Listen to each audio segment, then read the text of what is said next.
What's up, everyone? My name's Phil, aka Down to Mob Overland. We're here at Lake Pleasant. Super stoked to be on the Tiny Home channel, and this is the Dodge Mahal.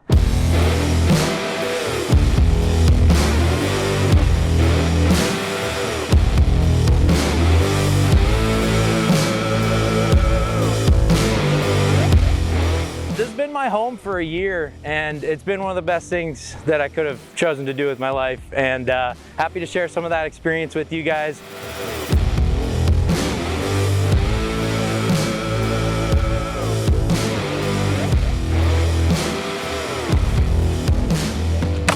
Boop. We just unclip all 4 of those there, and this is the hardest part about it, really.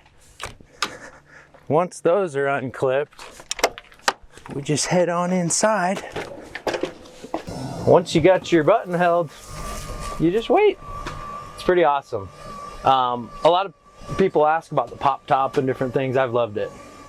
The vinyl has really worked out great. We took it through Canada and Alaska and to the Arctic Ocean, and it's always been really comfortable. When you have the top down, there's benefits to that as far as the coziness factor, and anyone who's maybe spent time in a rooftop tent or a small camper can kind of relate with that. But it's nice to be able to pop it as well, and stand up is huge if you're full-time, and being able to change and things like that. But as far as the cold weather, it's really stays very well insulated overall. You sleep a lot lower than the top in this vehicle, or in this camper. So that's a big plus as well. You're not sleeping up by the vinyl. I love the extra light that comes in. You know, if you're just had a really gnarly hike or something, you just want to sleep through the day, you can keep it down and black everything out in here. So that's really cool. And then it's just got zippers. You can open up all the zippers and you can get insane airflow. My life maybe wasn't as fulfilling as I wanted it to be. So I had a Jeep at the time, and I'd go out camping, and I just felt different. And I'd go out for 2-3 days. The longer I went, the better I felt. And I was like, I want to see what it feels like to have everything on wheels and just go.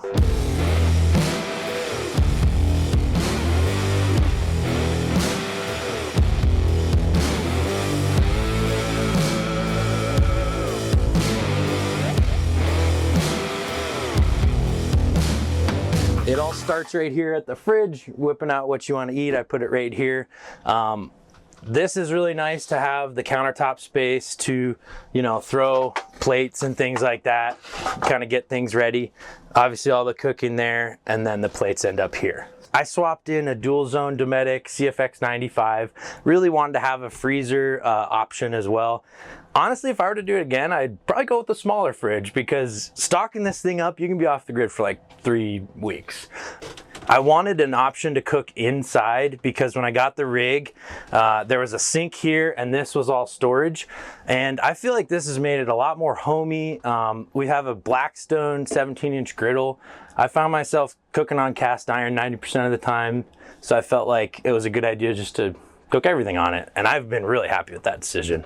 You pop the vent there, you get a little airflow, and you can be cooking in a matter of a minute or so. I started doing mainly my cooking outside, and I'd be in wind and rain, and it'd be nighttime, and I felt like inside would be a better option. Other than getting grease all over the place, sometimes it's been great. The old map to the truck that was epoxied in, it used to be on the wall, and we decided to epoxy it in here. So that's been cool. The route from the previous owners in there. And then I went to IKEA and I found the sink, and I really like the circular sink idea. It just feels nice. So we put that in. I love having that right next to the bed. You can brush your teeth like in bed. You can roll over and fill up water. And since I don't have a burner inside, things like coffee, pasta, boiling water, we just do right on that little guy, which is out of propane. But yeah, I just built this slide here, single little 1 burner. So yeah, I like that. And then there's just storage below. I got these nice little latches there that kind of click into place. Keep just my laptop here and cooking supplies.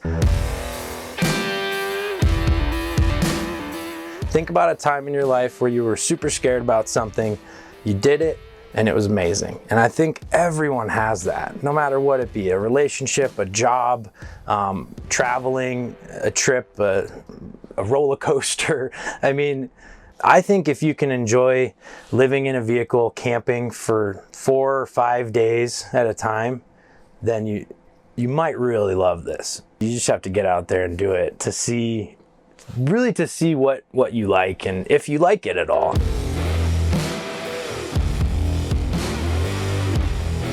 As far as the comfort kind of area of the camper that we're in now, this is one of the biggest benefits of this layout, is you have a huge table right here that flips out, makes into a massive table. You can have 4 or 5 people sit around here very comfortably. But yeah, the table twists all around 360. So with this flip out, wherever you want space, you can kind of, you know, move around the camper like that with the table. So it's great. And then down here, and these aren't even latched right now, you just have these latches there. Pull those open just like a quick release mountain bike wheel or something, and you just push down and pull the table open. That pad there and that pad there. And then we just take our whole 3-inch pad here and put that out, and boom, we're pretty much set up and super comfy in, I don't know, 20-30 seconds. The skylight, the hatch, was one of the things I was super excited about. Every time I see a camper with one, I get really excited like a little kid for some reason. And I didn't really use it as much as I thought. You can just pull this and clip it like that. And to be honest with you, we just left it like that most of the time because we did kind of like, there's enough light coming in other ways. If you have the fan on pulling, you can get a gnarly wind tunnel. And then over here, this was like 20 bucks on Amazon. It was a great purchase, little side table. The windows in this rig are really cool. So they have the blackout shades that come down, and they also have a bug net that comes down with these, and then they pop out, of course. They're dual pane acrylic windows though, so they're really light, and you can off-road with them and scratch them up and buff out the scratches. So I love these windows. They're Dometic Seats windows, very similar to like Arctic Tern and other acrylic windows. Another big thing that people ask a lot is, do you have a bathroom? For me, I have a cassette toilet. It's right down in here. We don't use it very often. We like the old school method of digging a hole, but that is great for emergencies. Big events I've noticed, like King of the Hammers, for example, the porta potties sometimes are miles away. If you're there all week, it's good to have.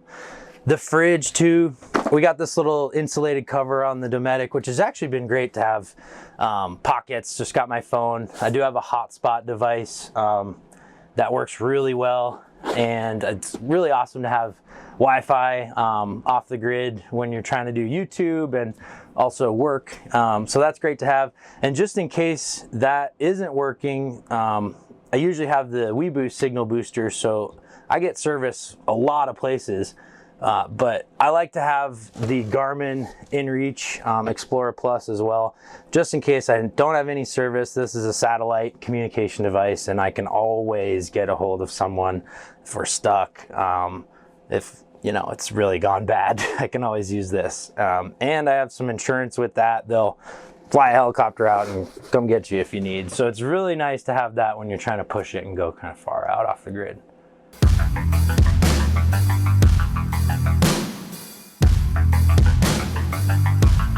There's something really cool when you link up with someone on the road. When you're both just kind of in the same place, you just feel it right away, and you can just start from this kind of beautiful spot to get to know someone. And so I've got to know some amazing people, and now that's shaped the future for me in really every way. This next year, I want to work with a lot of these amazing people to do a new build and go to a lot of overland shows and just really immerse myself in the community, because I've gotten so much out of it.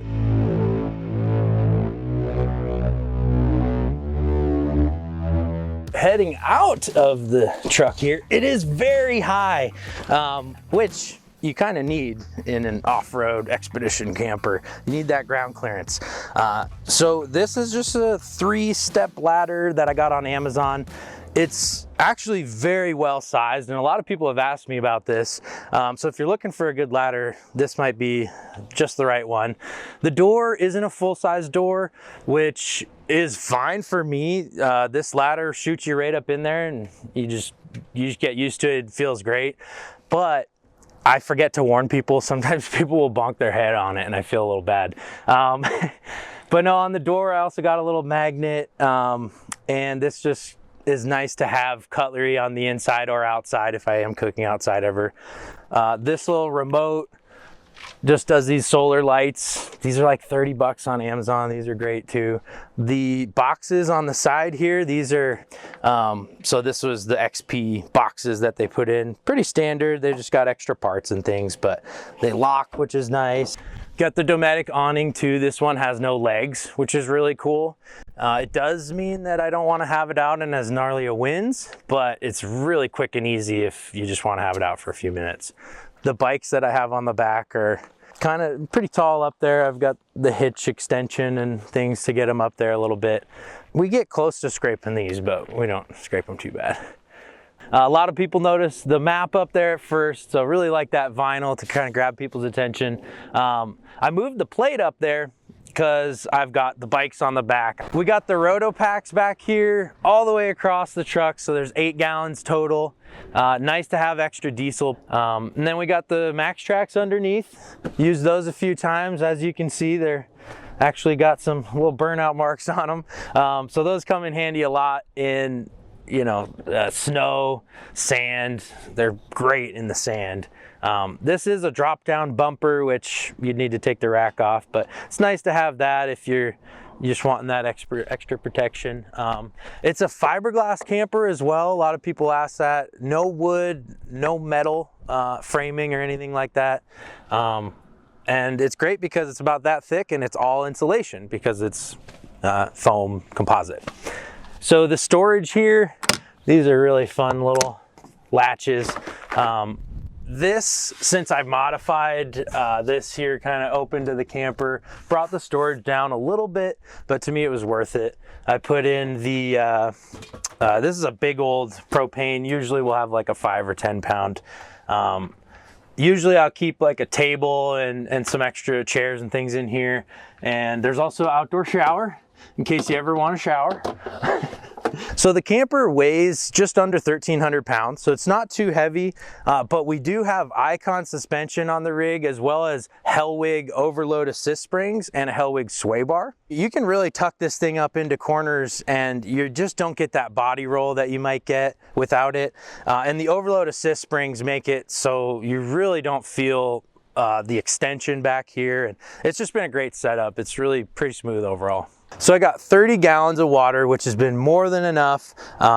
Usually can go at least a few weeks with that, a couple weeks. And I don't have any gray water.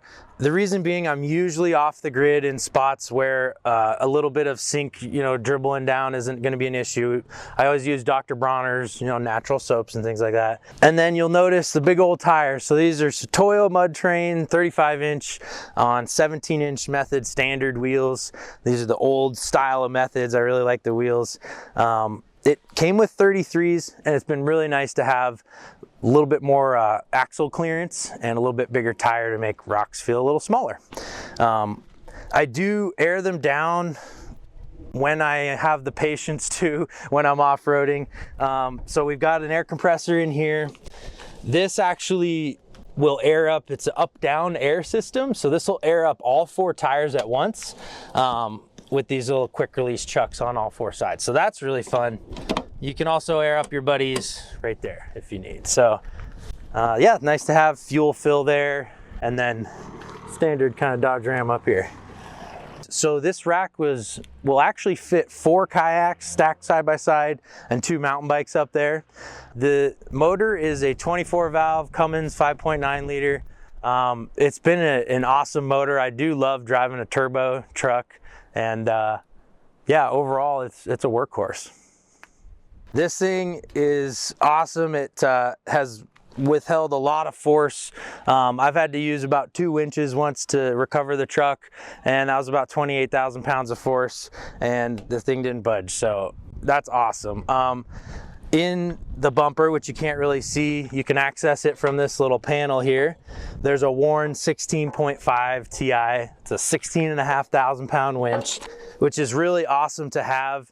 This truck's just over 10,000 pounds, so it's right on the 1.5 times the weight we need. Also got the Factor 55 shackle mount, and in front of all that, which we would need to take off to use any of this, is our CAMPER, our McLean Metalworks hammock mount.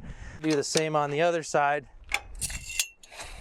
and attach your hammocks here, and voila, you can hammock anywhere.